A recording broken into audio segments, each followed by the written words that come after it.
प्रिय छात्रा, अद्य वयं नवमकक्षायाः अष्टमपाठः लौह तुलः पठिष्यामः।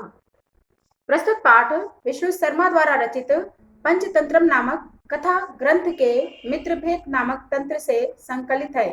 इसमें विदेश से लौटकर जीर्णधर नामक व्यापारी अपनी धरोहर तराजू को सेठ से मांगता है। तराजू चूहे खा गए हैं, ऐसा सुनकर जीर्णधर उसके पुत्र को स्नान के बहाने नदी तट पर ले जाकर गुफा में छिपा देता है। सेठ द्वारा अपने पुत्र के विषय में पूछने पर जीर्णधर कहता है कि पुत्र को बास उठा ले गया है। इस प्रकार विवाद करते हुए दोनों न्यायालय पहुंचते हैं, जहां धर्माधिकारी उन्हें समुचित न्याय प्रदान करते हैं। आसीत कस्मिंश्चिद अधिष्ठाने जीर्णधनो नाम वणिक पुत्र। किसी स्थान पर जीर्णधन नामक एक बनिए का बेटा रहता था। स च विभव क्षया देशांतरं गन्तुमिच्छन् व्यचिन्त्यत्। वह अपना धन नष्ट हो जाने से दूसरे देश में जाने की इच्छा करता हुआ सोचने लगा।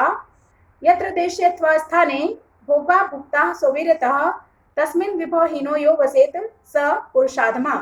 जिस देश अथवा स्थान पर अपने पराक्रम से भोगों का भोग किया हो, उस स्थान पर जो निर्धन होकर रहता हो, तो वह व्यक्तियों में अधम कहलाता है। तस्य च गृहे लौह घटिता पूर्व पुरुषोपार्जिता तुला आसीत्। और उसके घर में लोहे से बनी हुई पुरुषों के द्वारा कमाई हुई एक तराजू थी। ताम च कस्यचित् श्रेष्ठिनो गृहे निक्षेप भूतम कृत्वा देशांतरम प्रस्थित। और उस तराजू को किसी सेठ के घर में धरोहर के रूप में रख करके वह दूसरे देश को चला गया। तथा सुचिरं कालम देशांतरम यथेच्छया भ्रांत्वा पुनः स्वपुरम आगत्य तम श्रेष्ठिनम उवाच। तब अत्यधिक समय तक इच्छा के अनुसार देशों को भ्रमण करके वह अपने नगर को आकर के सेठ से बोला, भो श्रेष्ठिन देताम में सा निक्षेप तुला। हे सेठ, मेरी वह धरोहर में रखी हुई तराजू दे दो। स आह। वह सेठ बोला, भो नास्ति सा त्वदीया तुला मुस्कैर भक्षिता इति। अरे वह तो नहीं है, तुम्हारी तराजू चूहों ने खा ली है। जीर्णधन आह। भो श्रेष्ठिन नास्ति दोषस्ते यदि मुस्कैर भक्षितेति। जीर्णधन बोला, हे सेठ, इसमें तुम्हारा अपराध नहीं है यदि उसे चूहों ने खा लिया है। इद्रिगेवायम संसार, ये संसार ऐसा ही है। न किंचिदत्र शाश्वतम अस्ति, यहाँ पर कुछ भी अस्थायी नहीं है। परम हम नद्याम स्नानार्थम गमिष्यामि, लेकिन मैं नदी पर स्नान के लिए जा रहा हूँ। तत् तुमात्म्यम शिशुमेनम धनदेव नामानम मया सह स्नानोपकरणहस्तं प्रेषय इति। अतः अपने धनदेव नामक प्रिय पुत्र को स्नान की सामग्री हाथ में सौंपकर मेरे साथ भेज दो। स श्रेष्ठी स्वपुत्र मुआच। वह सेठ अपने पुत्र से बोला, वत्स पितृव्योऽयं तव। हे पुत्र, ये तुम्हारे चाचा जी हैं। स्नानार्थम यास्यति, स्नान के लिए जाएंगे। तद्गम्यताम अनेन सार्धम इति, तो तुम इनके साथ जाओ। अथा स वणिक शिशुः स्नानोपकरणमादाय प्रहृष्टमना तेन अभ्यागतेन सह प्रस्थितः। तब वह बनिए का बेटा स्नान की सामग्री लेकर प्रसन्न मन से अतिथि के साथ चल पड़ा।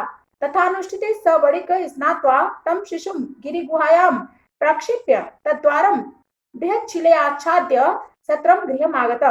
वैसा हो जाने पर वो बनिया स्नान करके उस बच्चे को पर्वत की गुफा में रखकर उसके द्वार को विशाल पत्थर से ढककर शीघ्र ही घर को आ गया।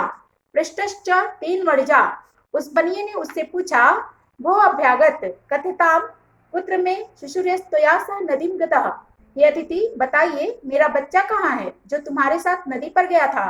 स आह। नदी तटास्त शनेन हृदय इति।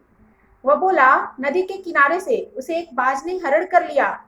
श्रेष्ठ्याः मिथ्यावादिन किम क्वचित शेनो बालम हर्तुम शक्नोति। सेठ बोला, अरे झूठे, क्या कहीं बच्चे को बाज हरण कर सकता है। तत्समर्पय मे सुतम अन्यथा राजकुले निवेदयिष्यामि इति। इसलिए मेरे बच्चे को मुझे समर्पित कर दो, नहीं तो मैं राज दरबार में निवेदन करूंगा। स आह। वह बोला, वो सत्यवादीन यथा शेनो बालम न नयति तथा मुष्कापि लव घटिताम तुलाम न भक्षन्ति। हे सत्यवादी, अगर बाज बच्चे को नहीं ले जा सकता तो लोहे से बनी हुई तराजू को भी चूहे नहीं खा सकते। तदर्पय में तुलाम यदि दार्केण प्रयोजनम इति। इसलिए मेरी तराजू मुझे दे दो अगर बच्चे से मतलब है तो। एवं विवद मानो तो द्वापि राजकुलम गतो। इस प्रकार विवाद करते हुए दोनों राजकुल में गए, राज दरबार में गए। तत् श्रेष्ठी तार स्वरण प्रोवाच। वह सेठ ने कातर आवाज में कहने लगा, भो ब्राह्मणम अब्राह्मणम मम शिशुरनेन चौरेणापहृता इति। अरे घोर अन्याय है, इस चोर ने मेरे बच्चे का अपहरण कर लिया। अथ धर्माधिकारिणस्तमुचुः भो समर्प्यताम श्रेष्ठी सुतम। तब न्यायाधिकारी उससे कहने लगे, अरे सेठ का बच्चा सौंप दो। स आह किम करोमि पश्यतो मे नदी तटात् शनेन अपहृता शिशु इति। वह बोला, क्या करूं, मेरे देखते हुए नदी के किनारे से बाज ने बच्चे का अपहरण कर लिया। तच्छ्रुत्वा ते प्रोचुः भो न सत्यमहितं भवता किम शेन शिशुः हर्तुं समर्थो भवति। यह सुनकर वे कहने लगे, आपने सत्य नहीं कहा है, क्या बाज बच्चे को चुरा ले जाने में समर्थ होता है। स आह वह बोला, भो भो श्वेताम मध्वच, हे मेरी बात सुनिए। लुहा तुलाम लह सहस्त्रस्य यत्र खादन्ति मूषकाः राजन तंत्र हरच्छनो बालकम नात्र संशय। जहाँ सहस्त्र लोहों से निर्मित तराजू को चूहे खा लेते हों, हे राजन, वहां बच्चे का हरण बाज कर ले तो इसमें आश्चर्य नहीं है। ते प्रोचुः कथम एतत्, वे कहने लगे, यह कैसे। तथा सश्रेष्ठी सभ्यानामग्रे आदित्य सर्वं वृत्तांतम निवेदयामास। तब उस श्रेष्ठ ने सभी लोगों के सामने सारा वृत्तांत निवेदन कर दिया। ततस्तैर्विहस्य द्वावपि तौ परस्परम संबुध्य तुला शिशु प्रदानेन संतोषितौ। तब उन्होंने हंसकर उन दोनों को समझा बुझाकर तराजू और बच्चे को परस्पर दिलाकर संतुष्ट कर दिया।